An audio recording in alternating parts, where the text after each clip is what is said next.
I'm delighted to have been invited to think with you all for a few minutes today about what it means to be educated, as much of my life has been dedicated to the exploration of that question.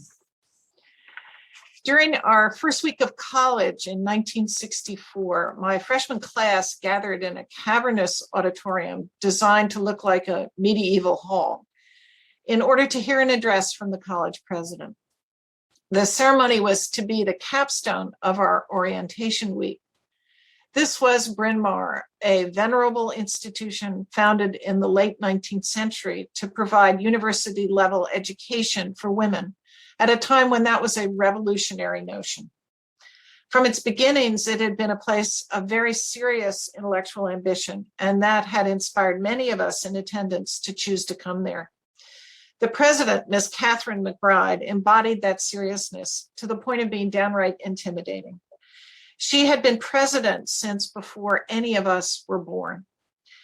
She had her hair pulled back in a tight bun and a stern and forbidding demeanor that made an indelible impression on us all.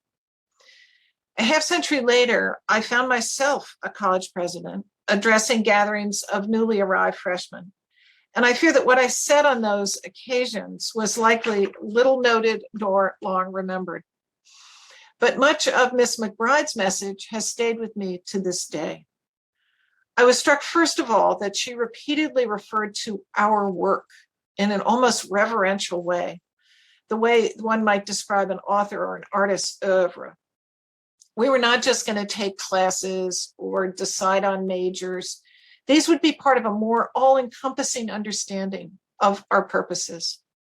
It gave what we were embarking on a new kind of importance, almost a transcendence. But even more memorable for me was another emphasis in her remarks. Learning, she said, must begin with humility. To truly learn, you must open yourself up to the notion that you have a lot to learn, that what you do not know is close to infinite. A sense of ignorance fuels the desire to overcome it. Humility is a prerequisite for becoming educated. Many of us present that day had a kind of deer in the headlights approach as we faced our first days of college. If we were supposed to be humble, it wasn't going to be all that hard. But Miss McBride intended a more lasting humility. It was not meant to be a posture just for the initial weeks of our college experience. Was not an outlook later to be abandoned as we reach the lofty status of juniors or seniors. Humility should be a permanent commitment and condition because knowledge itself was endless. There would always be more to know than we had already learned. Our work, our education would never be complete. Education is not a destination. One can never say, great, now I have my BA or my PhD or my MD or my MBA or my JD or whatever it might be, and conclude, now I am educated. Education is a process and a vocation, always a work in progress. I am still becoming educated. Miss McBride was herself known for always asking, what can I learn from this? As long as life lasts, so too do the opportunities to learn anew. We need to make sure we are open and ready for them. Making humility the source and even the engine of learning has some significant implications for how we pursue that goal.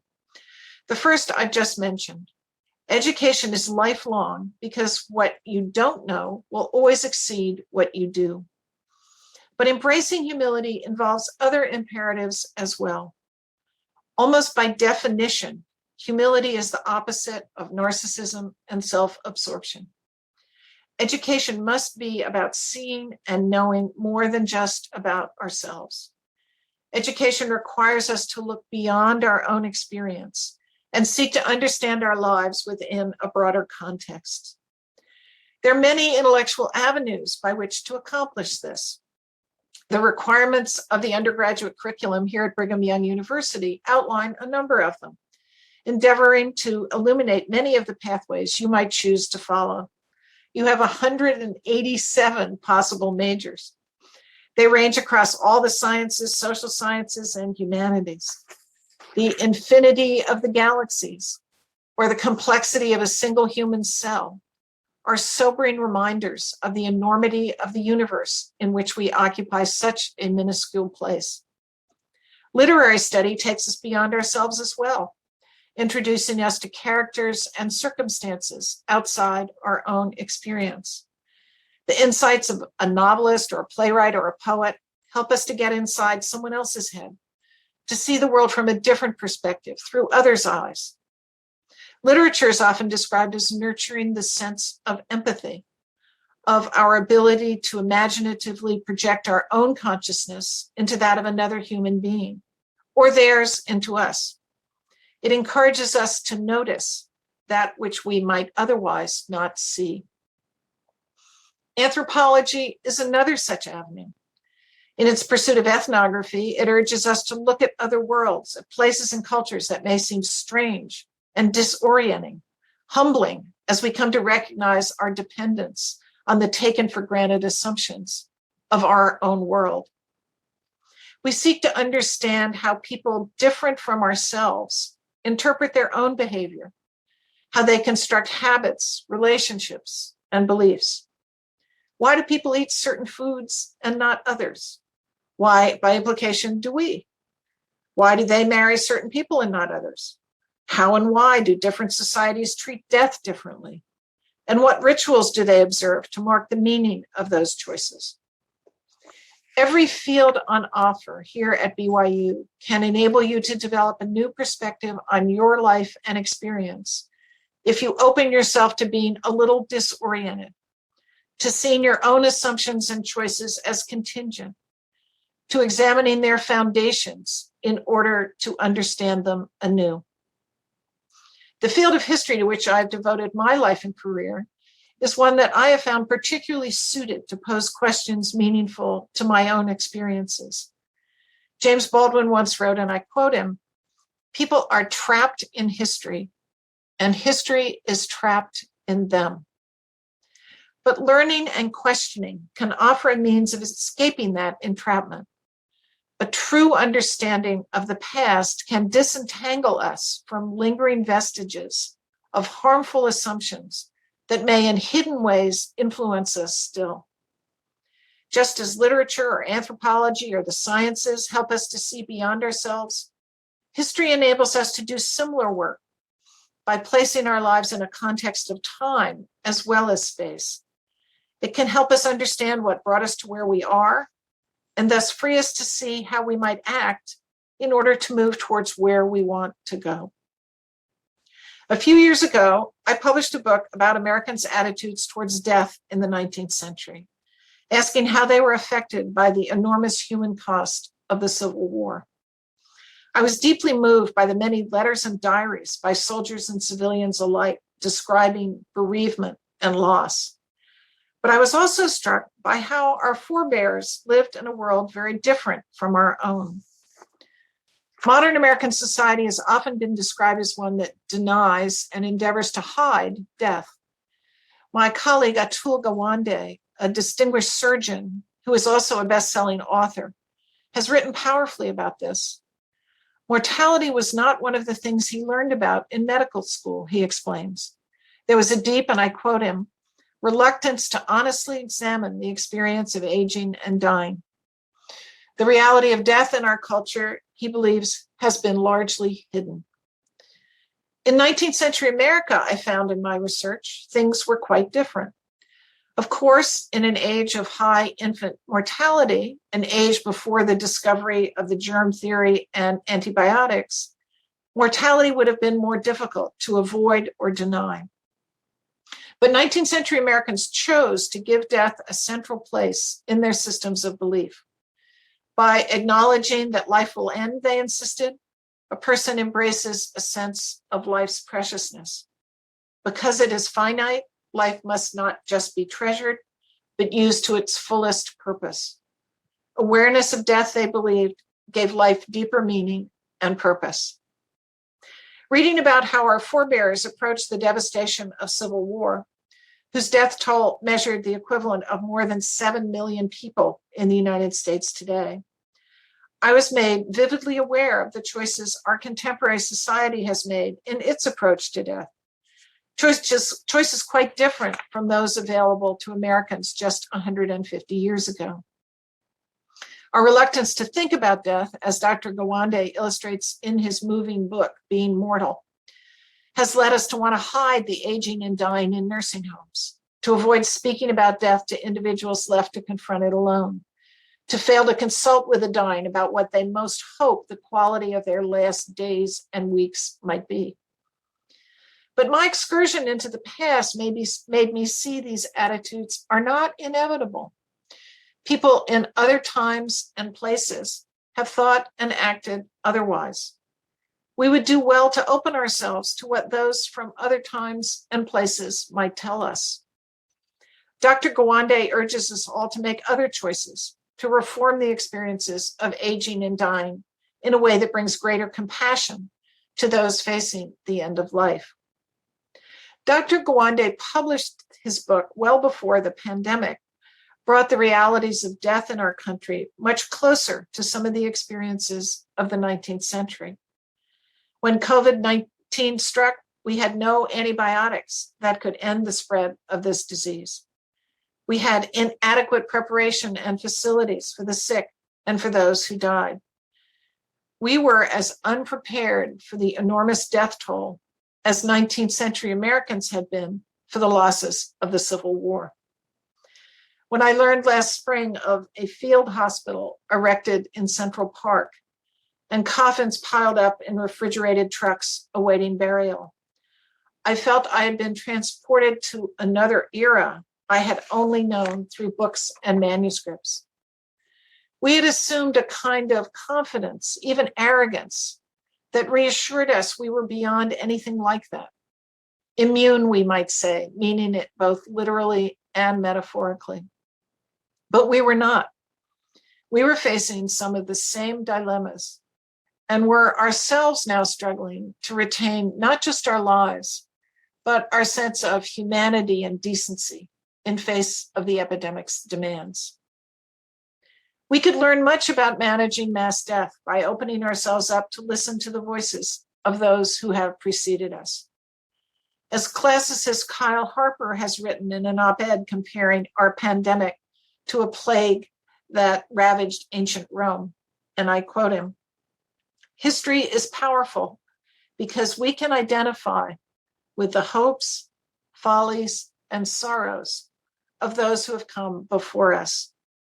In recognizing the limits of their power in face of nature, we can also acknowledge our own."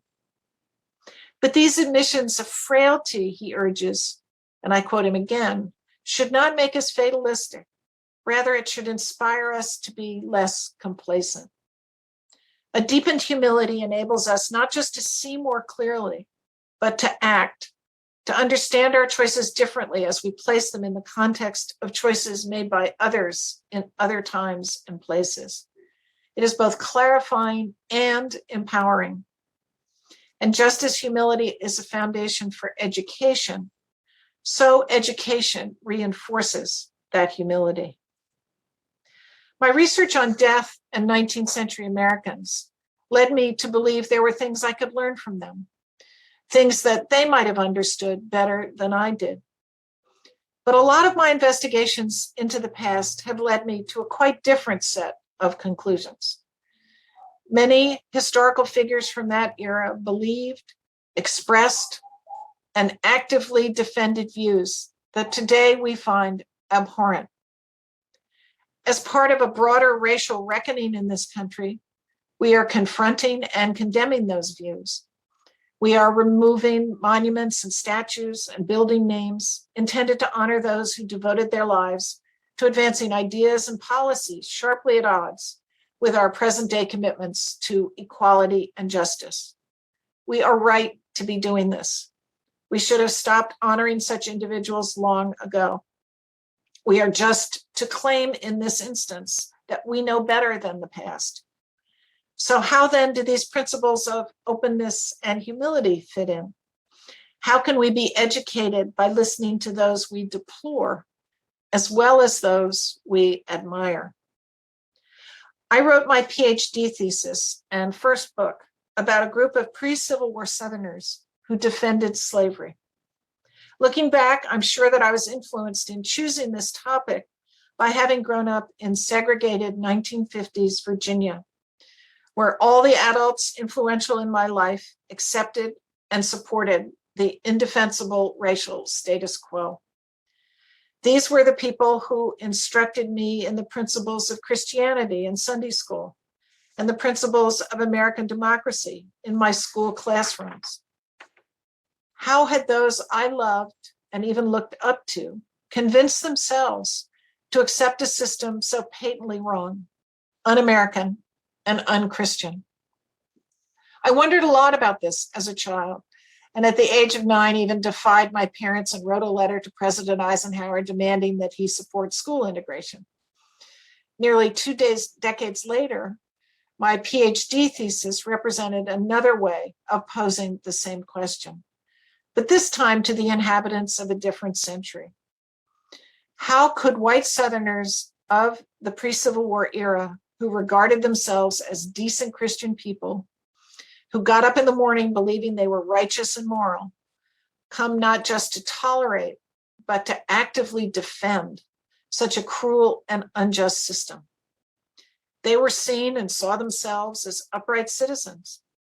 How did they convince themselves of these despicable beliefs and justify their loathsome actions? And here's where the humility part comes in. How might we today be deluding ourselves in ways not unlike those in which they deluded themselves? How do the mechanisms of self-justification and moral blindness operate?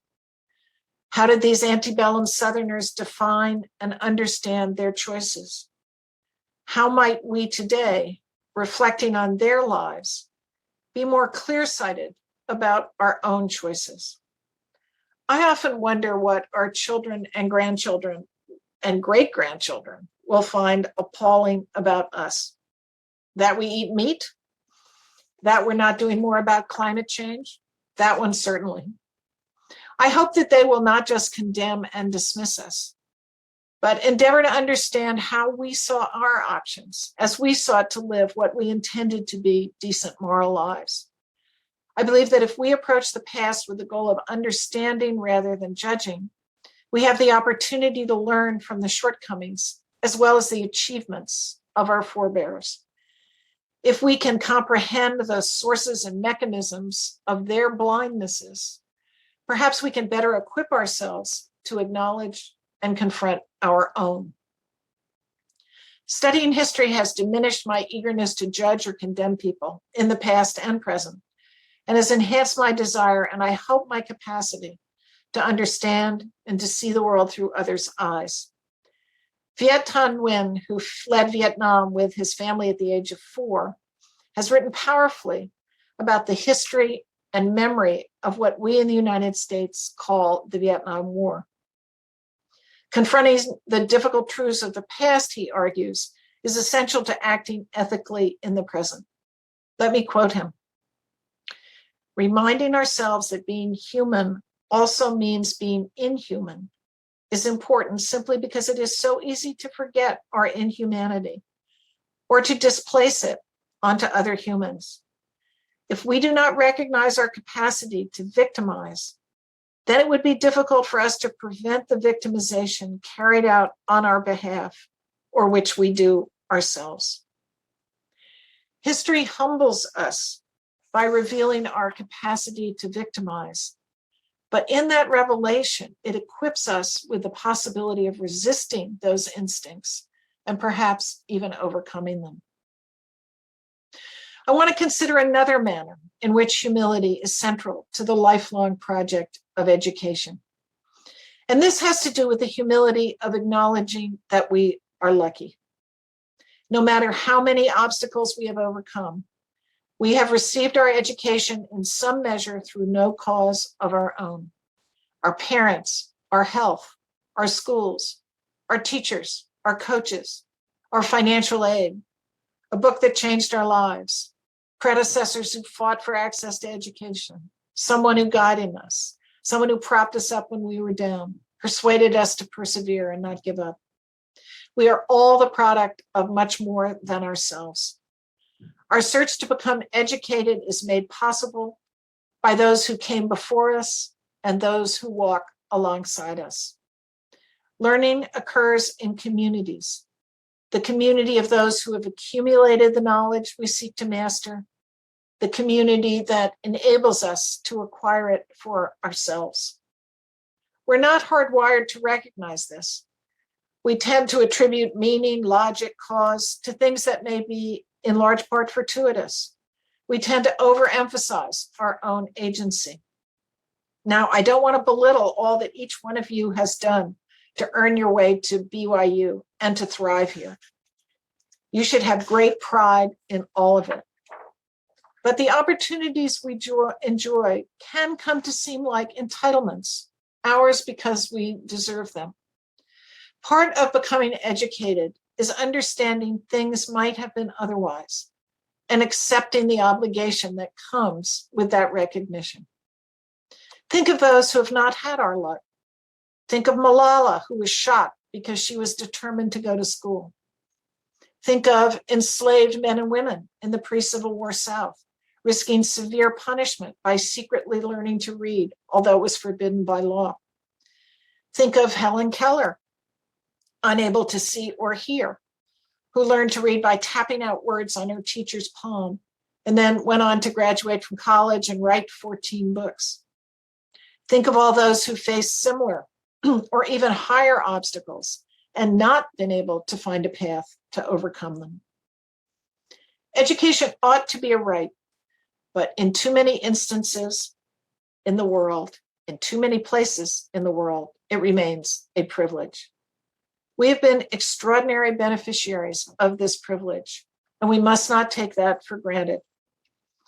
When we acknowledge that reality, we accept responsibility to make sure that the education that has enabled us to see a world beyond ourselves also compels us into serving those whose luck did not, for whatever reason, put them in the same spot we occupy.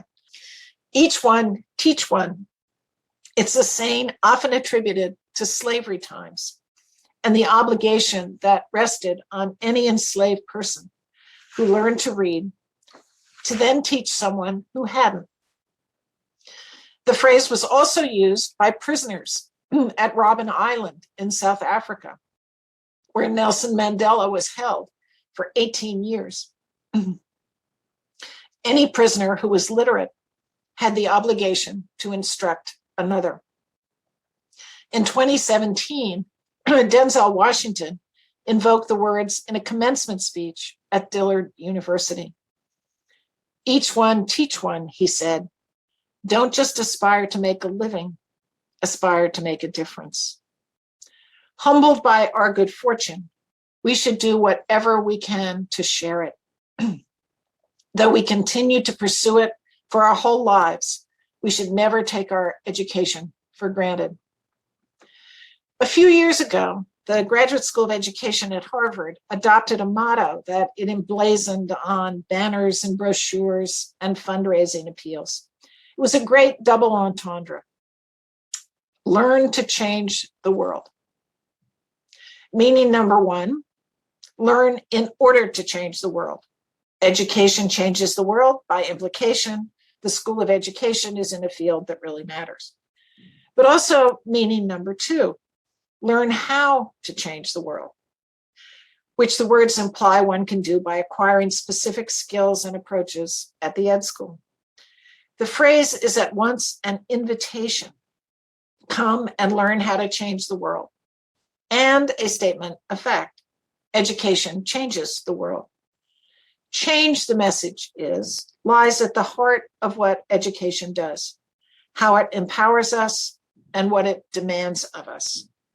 Seen beyond ourselves enables us to imagine and act on behalf of a different future. The research mission of universities that rests at the heart of higher education is fundamentally about change. At Harvard, the essential question we ask as we consider appointing a professor is, what has this person done to alter and enhance our understanding of the world? We tenure faculty who have made new contributions to knowledge, who have transformed their fields, and are eager to share these new findings with their students. Here at BYU, recent faculty discoveries range from insights into how family structures affected the founding fathers' votes on the Constitution, to the effects of social media on suicide risk for teenage girls, to the implications of ice sheet dynamics for historical ecosystems. Students at BYU are themselves already involved in making scholarly contributions to the store of human knowledge, analyzing data sets from 1918 to better understand the nature of pandemics, designing thermal imaging systems to detect wildfires, using machine learning to solve a complex chemical problem. They too are caught up in the change that is fundamental to the educational process. And the centrality of this change is closely tied to the imperatives of humility I've been describing. To seek to be educated is to be willing to submit ourselves to a process of growth, to say that we are willing to alter parts of ourselves in order to take on new ones. BYU's mission statement aspires to an education that is, and I quote it, spiritually strengthening, intellectually enlarging, character building. To strengthen, to enlarge, to build is necessarily to change. A senior at BYU sees a different world from the one she knew as a freshman. The wider contexts and perspectives of the fields I have described will have defined a new universe, one shaped by the new galaxies or the past centuries her studies have revealed to her. A larger universe than the more limited one with which she entered. An appropriate humility will have imbued her as well with the sense of appreciation and responsibility that guarantees that her education will not just enable, but compel her to seek to build a better world. She will have learned to change the world. The centrality of change to education brings me to the second H of my title, hope. In its very essence, education is about hope and about the future. The 35,000 students at BYU came here with aspirations about what education could make possible, about how their lives would be changed and improved as a result of the time they spend here. And BYU has high hopes for all of you. Education casts its eye on creating a different future, a different personal future for those who grow into doctors or lawyers or nurses or accountants or business people or teachers. But this university emphasizes that it seeks more than training. It recognizes that education must be about a different future, not just for ourselves as individuals, but for a wider society that will benefit from the contributions of those who learn. That is an ideal at the heart of American higher education. For example, it underlay the Morrill Act of 1862 that established the land-grant university system as the federal government's first and most sweeping contribution to our educational system, and affirmed the principle that education must necessarily be a public good in terms both of its availability and its impact. These actions and these principles are founded in hope. They display a commitment to a future that will be better because of our determination to become educated. Dedicating oneself to a lifelong process of learning is to be an idealist, to reject despair, to embrace the future. America's founding fathers saw education as essential to their vision of the new nation and what it might become. Education would be a vehicle through which their hope and dream for a lasting republic and a more perfect union might be realized. They were certain it could not be realized without it. John Adams declared, "Liberty cannot be preserved without a general knowledge among the people." Surely, James Madison concurred, it belongs to our colleges and universities to lay the foundation from which the future glory of America shall arise. Thomas Jefferson agreed. If virtue and knowledge are diffused among the people, this will be their great security against tyranny. If a nation, he continued, expects to be ignorant and free, it expects what never was and never will be. Jefferson, as you know, founded a university to embody these principles and regarded it, along with the Declaration of Independence and the Virginia Statute for Religious Freedom, as the crowning achievement of his life. It was what he wanted to have inscribed on his tombstone. In 1821, near the end of his life, Jefferson wrote of, and I quote him, "The hope that light and liberty are on a steady advance." The new nation was now 45 years old. Enlightenment and freedom stood united together in his mind, moving forward together and fueling the hopes he had nurtured for so long. Our national project and our educational project have advanced together since our country's founding. Every extension of rights, every new birth of freedom has been accompanied by the expansion of access to education. Our hopes of being a more perfect union and of including more and different sorts of people within the body politic have been inseparable from our commitment to education as both cause and outcome of that progress. As Frederick Douglass declared, education means emancipation. And just as education has shaped our national identity and aspirations, as well as our optimism about our possibilities, so too it continues to shape us individually. Education is the vehicle we ride to the future, both individually and collectively. We will continue to be educated in one way or another until our very last breath. But our commitment should be to be educated well, broadly, with a humility that opens us to the widest possibilities for knowledge, and hopefully with an eye to how learning can enable us to contribute to a better future, not just for ourselves, but for all the world.